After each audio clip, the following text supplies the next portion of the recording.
I've had a lot of dreams throughout life. And the funny thing is, all these things that I've dreamt, they were like 10, 20, 30 years ago. And I just kind of disregarded them, thought they were silly, and didn't really pay a lot of attention to it, just kind of put it on the back shelf. And now I'm hearing prophets all talking about these things. And there's one thing in particular, and every time I try to record a video, I get an interruption. So pardon me if you hear it ring in the background. There could be another FaceTime or another phone call. But in 2013, I had a dream that I was down on my belly on the ground and I was clawing at the ground to make progress. I was in a low, tight, confining space, like in a tunnel, and I was on my belly, and it's like I was groveling, just clawing at the dirt on the ground to try to pull myself forward. And it was so difficult. Like it took all the effort I had just to go a quarter of an inch. And I was pulling myself along and I was so frustrated. And I said, God, will you please help me?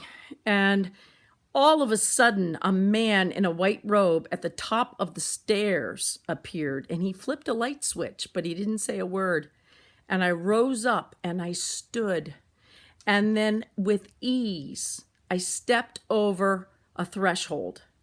I knew it was like a threshold. And I looked at him and I said, why didn't you do that before? That was so easy. And he wouldn't answer me. And I woke up. And whenever I get dreams, it's like the interpretation comes with the dream. And the way I interpreted that is we're all trying so hard in a tight, confined space of life. You know, our life is so tight. We have very little room to move. We're constricted and we're trying so hard to pull ourselves along. But this is not the way we're intended to live. We're intended to stand up in who we are.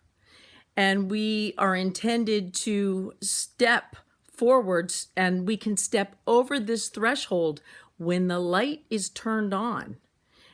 Then we'll be able to see, and it'll all suddenly in a moment make sense. So that's my interpretation of my dream back in 2013. I've had many dreams.